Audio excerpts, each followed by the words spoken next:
আসসালামু আলাইকুম, সবাই কেমন আছেন? আজকে আরেকটা রেসিপি নিয়ে হাজির হয়েছি। একদম ঝটপট একটা রেসিপি, তবে খেতে কিন্তু অনেক মজা। দিয়ে দিব কয়েকটা কালো জিরা ফোড়ন,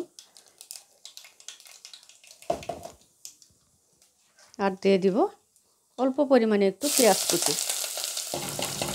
এই তরকারিটাতে যত কম মশলা দিবেন তত কিন্তু খেতে মজা হয়। আপনারা দেখতে থাকুন আমি কি রান্নাটা করছি। ফ্রিজের কোনায় পড়ে থাকা 3 পিস মাছ দিয়েও কিন্তু মজার রেসিপি তৈরি করা যায়। পেঁয়াজটা ভেজে নিয়েছি, এখন দিয়ে দিব আলু। আমি আলুটার সাথে মশলা দিয়েছি, একদম হালকা মশলা, পরিমাণ মতো লবণ, হলুদের গুঁড়া আর লাল মরিচের গুঁড়া। এই তরকারিটা যত সাধারণভাবে রান্নাটা করবেন ততই কিন্তু মজা। মশলা বেশি দিলে খেতে ভালো লাগবে না। এখন দিয়ে দিব অল্প করে একটু পানি, যাতে আলুটা সিদ্ধ হয়ে যায়। 4-5 মিনিটের মতো আলুটা সিদ্ধ করে নিয়েছি। এখন দিয়ে দিব কেটে রাখা বেগুন।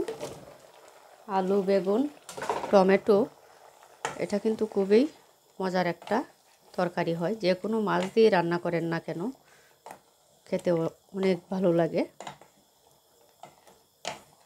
ফ্রিজের কোনায় পড়ে থাকা মাছ কেন ভরলাম? আমার বেশিরভাগ সময় এই কাজটা হয়। মাছ আনার পর কয়েকদিন দেখা যায় মাছটা খাওয়ার পরে যখন একটু কমে যায় তখন কিন্তু ফ্রিজের নিচে পড়ে যায়, তখন আর এই মাছগুলো বেরও করা হয় না, খাওয়াও হয় না। আজকে ফ্রিজ খুলে দেখলাম যে 5 পিস আপনার ইলিশ মাছ, যে এটা দিয়ে একটা তরকারি রান্না করে ফেলি। আর বেগুনগুলো 4-5 দিন হয়ে গেছে আনার পর, বেগুনটাও খাওয়া হচ্ছে না।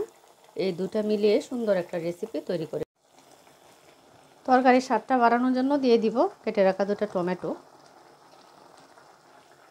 দিয়ে 4-5 মিনিটের মতো এখন সবগুলো সবজি ভালো করে কষিয়ে নিব।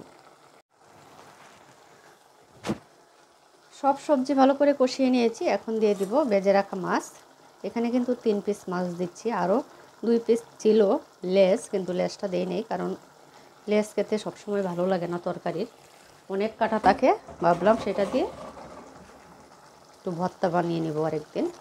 3 পিস মাছ হলে কি হবে, তরকারিটা কিন্তু অনেক মজা হবে। ইলিশ মাছ তো অনেক ঘ্রাণ থাকে। এখন দিয়ে দিব পরিমাণ মতো ঝোল। এটা কিন্তু একটু ঝোলঝুলিয়ে রান্না করব, যেহেতু সাথে আলু, টমেটো, বেগুন দিয়েছি। আর বেগুন কিন্তু খুব বেশি কষাতে গেলে একদম গলে যায়, কালারটাও আপনার নষ্ট হয়ে যায়। এখন আমি ভালো করে 10-15 মিনিটের মতো তরকারিটা জাল দিয়ে নেব। দেখুন কত সুন্দর এবং সহজ একটা রেসিপি, খুবই মজার। এই তরকারিটা দিয়ে পেট ভরে কিন্তু ভাত খাওয়া যাবে। খুবই সুন্দর মজার এক তরকারি, ইলিশ মাছ আলু টমেটো দিয়ে ঝোল ঝোল করে রান্নাটা করেছি। দেখতে যেমন সুন্দর হয়েছে, খেতেও কিন্তু অনেক মজা, একদম লোভনীয় হয়েছে।